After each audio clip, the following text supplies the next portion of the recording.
माहिर मईशत डॉक्टर ख़ाक़ान नजीब साहब ने हमें ज्वाइन किया। सर बहुत शुक्रिया आपके वक्त का, और जिस तरह से आप हमारे प्रोग्राम में बार बार ये कहते भी रहे हैं कि IMF के अलावा और कोई ऑप्शन नहीं, मौजूदा हुकूमत और आने वाली जो मुंतखब हुकूमत होगी। तो अब आप क्या देख रहे हैं मज़ीद, अब क्या ऑप्शंस होंगी और आने वाली हुकूमत को अब मज़ीद क्या पॉलिसीज़ बनाना होगी? बिस्मिल्लाहिर्रहमानिर्रहीम। सिर्फ आप ये देखिए कि IMF ने स्टाफ लेवल एग्रीमेंट जब भी आपसे किया, जी। आपके ज़र मुबादला के ज़खायर 4.4 अरब डॉलर थे। मैं इस वक्त आपसे बात कर रहा हूँ तो वो 2 गुना हो गए हैं, जी। तकरीबन 8.5 अरब डॉलर के करीब चले गए हैं। फिच ने आपकी ट्रिपल सी माइनस रेटिंग जो है उसको ट्रिपल सी कर दिया है। आपके बॉन्ड्स, आपके फॉरेक्स मार्केट, आपकी जो स्टॉक मार्केट है, सब ने अब इस तरह ट्रेड करना शुरू किया है कि डिफ़ॉल्ट रिस्क पाकिस्तान का एलिमिनेट हो गया है।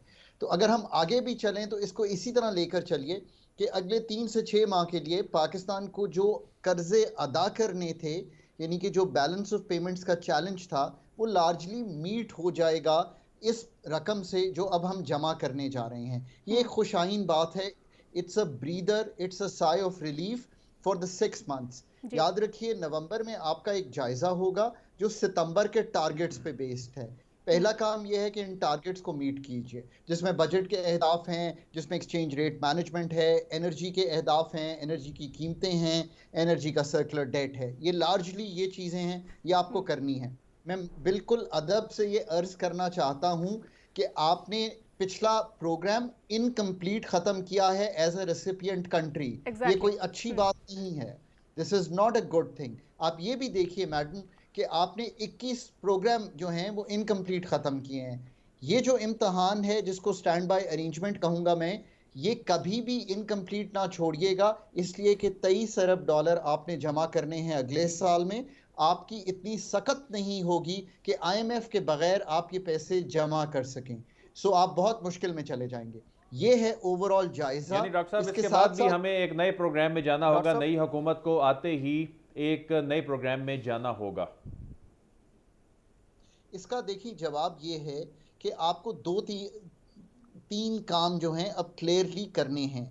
नंबर एक, इस प्रोग्राम को कंप्लीट कीजिए। नंबर दो, इस प्रोग्राम पे बेस करके एक प्रोग्राम लिखिए, क्योंकि ये प्रोग्राम पाकिस्तान का है, इसको सपोर्ट और एड कर रहा है एक stand by arrangement. Next programme extended fund facility का है। आप दुरुस्त फरमा रहे हैं, हमें 3 साल का एक प्रोग्राम लेना पड़ेगा, उस पर काम कीजिए। डॉक्टर पर साहब, आप ये खुद पहले सोचिए कि डॉक्टर साहब, आपके पास सकत है ये काम करने की।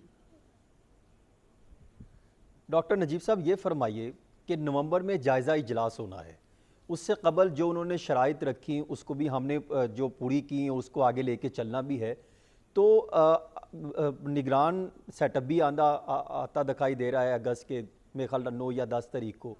तो फिर कौन ये इस मामले को आगे लेके चलेगा, कैसे ये मामला हल होगा? अगर खुदा ना खास्ता हम उनकी शराइत पूरी नहीं करते, जो उन्होंने हमसे चीज़ें तय करवाई उसका तसलसल नहीं होता, तो नवंबर में फिर हमारे लिए मसाइल खड़े हो जाएंगे। ये मसाइल खड़े ना होने दीजिए, और ये बिलीव कीजिए कि आपको एक कॉम्पिटेंसी लेवल स्टेट एपरेटस में बिल्ड करना है जो सिर्फ IMF को डील करे। इसको एक प्रोजेक्ट मैनेजमेंट यूनिट की तरह चलाइए। पाकिस्तान ने अगर 21 बार ये प्रोग्राम नहीं कंप्लीट किए तो कोई वजह होगी ना इसकी।